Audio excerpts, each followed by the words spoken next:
what's good, Commanders fans? The Commanders get a dub in the black jerseys, even though the game doesn't count as a preseason game. Thank goodness the game is over. That was one of the longest preseason games I've seen in a while. I mean, it just felt like it. It felt like it because of the penalties.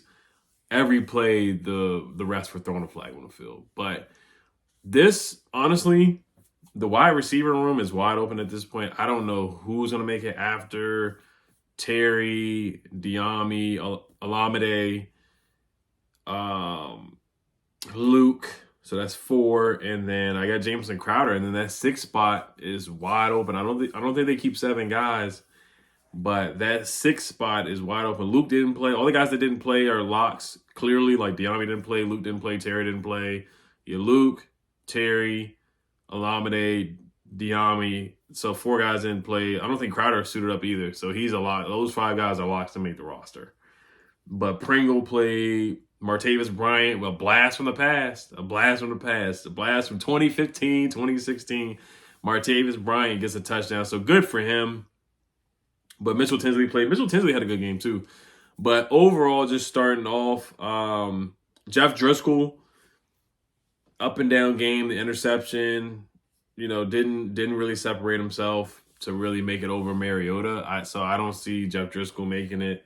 I will be doing my 53-man roster projection tomorrow, probably tomorrow morning or probably around 11 a.m., noon. I'll probably release it, get it out there. But McSorley looked good, man. I love the shoulder, dipping his shoulder, chuck sticking guys, staring guys down like an Allen Iverson, like he stepped over somebody. He didn't step over anybody, but he trucked somebody, gave him the stare down. Tyler Owens was jumping, going crazy in there. The whole bench was going crazy.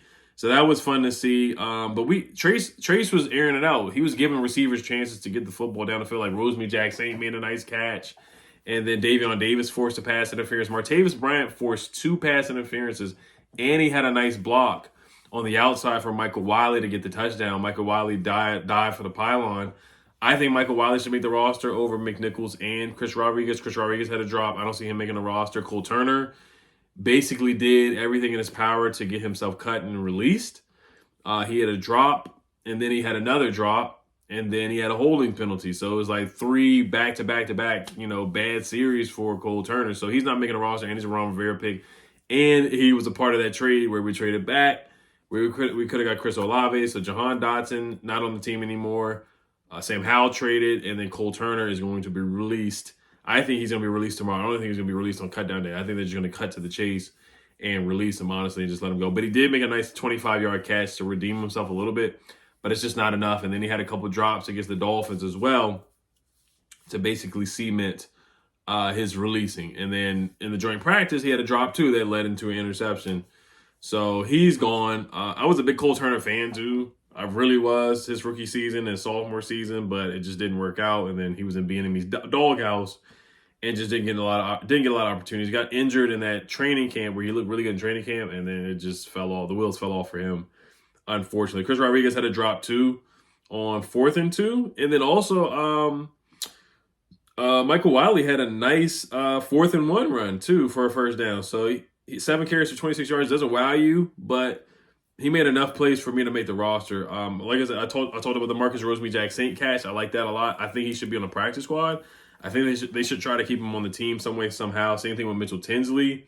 Bryson Tremaine had a holding penalty where it was a screen pass. He tried to block. There was a hold. I know he saw what happened to Jahan Dotson, so he does not want to be called soft on blocking, but he did a little too much with the holding there, so they called a penalty on that. The refs were not letting anything get by them at all. Like nothing at all. Anything they saw. And the ref said number 77 for the Patriots. They were like, illegal formation again. Number 77 again. So I think it was like Sam Hockley who was the ref. Yeah, they were just going in on people. They were trying to throw flags anytime they could. Honestly, out there. I'm trying to think of anybody else offensively. Casimir Allen, they keep trying to force feed him the ball. Because Cliff called him Deebo Samuel. He compared him to Deebo Samuel. He's nowhere near that at all. I get what he was trying to say. But Kaz Allen's not it. He doesn't need to be on this roster. He can be on a practice squad, something like that, but he's just not good enough. He did make, let me see what his numbers were. He made like 1 catch for like 5 yards or something like that. He had 1 carry for 3 yards, and then he had a catch for, his longest catch was 9 yards. So, I mean, he was pretty pedestrian for the most part. He did a solid job fair catching punts. Didn't muff a punt like he did last year or anything like that. No drops today. So I get he was just pedestrian. That's just what he is. He just doesn't pop to me at all. Byron Pringle had a nice catch for a first down. Austin Jones had a 10-yard catch. I'm not gonna lie to you, I almost fell asleep through the game too. It was really rough. It was a rough watch. And Trace McLaurin had an 18-yard run. That was a nice keeper for him. That was a nice design run for him. I did like that, 4 carries for 40 yards. So he had a better game than what he did last week against the Dolphins. Guys just actually called the football, and some of the penalties went his way today. And then Cade York, the kicker, made all his kicks. The last extra point did veer off a little bit, but he made it. But he made all his kicks. All his kicks were in 40 yards. But Riley Patterson missed a 39-yard kick, so it's kind of like, hey, you got to take that. I mean, he made all his kicks, so I guess we will be giving up that 7th-round pick, but it's going to be worth it if we can get a solid kicker. We just need him to get away from the yips and get his confidence back because he has a strong leg. LSU, he hit like a crazy, crazy long kick. The guy has a strong leg. He was a 4th-round pick for a reason, so I wouldn't draft a kicker in the 4th round, but he was a 4th-round pick, so the talent is there. He just has to get back to what he was at LSU. Drake May, I guess if you want to talk about him a little bit, he did miss layups. He did hit a couple throws, though. He looked good for the most part. I mean, he was playing against backups and third stringers, so he did what he was supposed to do. He had a nice run, too. But Drake May looked good. If I were the Patriots, I would start Drake May. And then KJ Henry basically knocked out Jacoby Brissett in his homecoming game. But KJ Henry, that was a nice sack by him, just talking about the defense.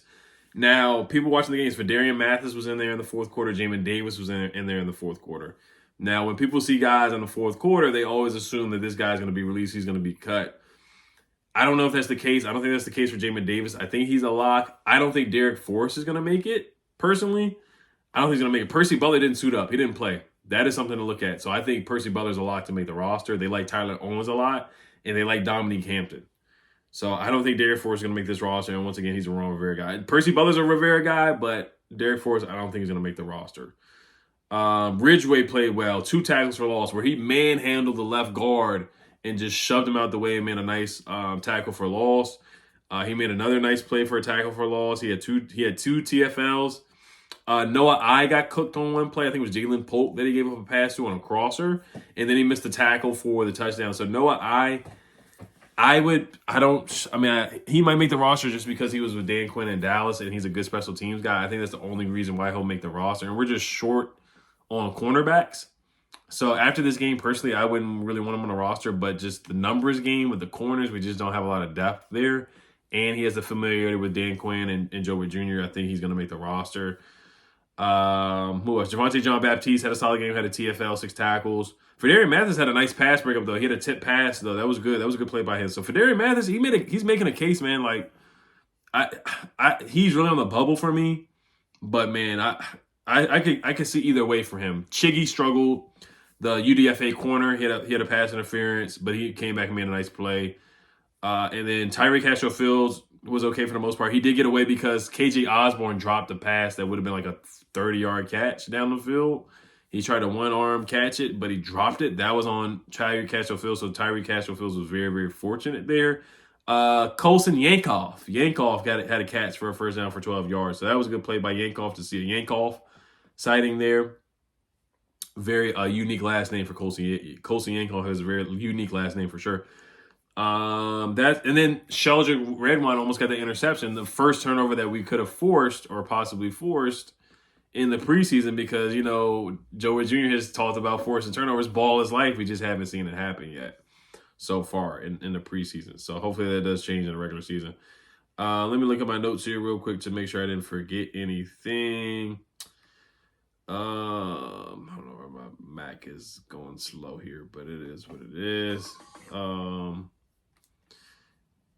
Let's see here. I guess I'll look at some numbers and then go off that. But yeah, that's about it for my notes, man. That's about it, man. I think some guys showed out, but I think the guys that really hurt themselves was Cole Turner, Noah I, Chris Rodriguez just didn't really make a name for himself out there, and yeah, I think those are the guys. Really, that's it for the most part that I think are not going to make the roster for sure. And then Bryson Tremaine just didn't really stand out either, make a name for himself. out there. So, but I do like what Mitchell Tinsley did. Jeremy McNichols had a couple good plays too, but I just don't think he did enough to make the roster. 18 penalties in this game, which is just ridiculous. 18 penalties. 18 penalties. And then the Bet US, I told you guys to take the under on the game. So make sure you guys use the link down below in the description to sign up for Bet US because we hit again on the under. And we hit last time on the under as well. So that's good to see right there too. All right, you guys let me know what you guys think. If there's anything that I missed on this game. And good to see KJ Henry making plays. And also Martavis Bryant having a blast from the pass, man. He might fool around and make this roster.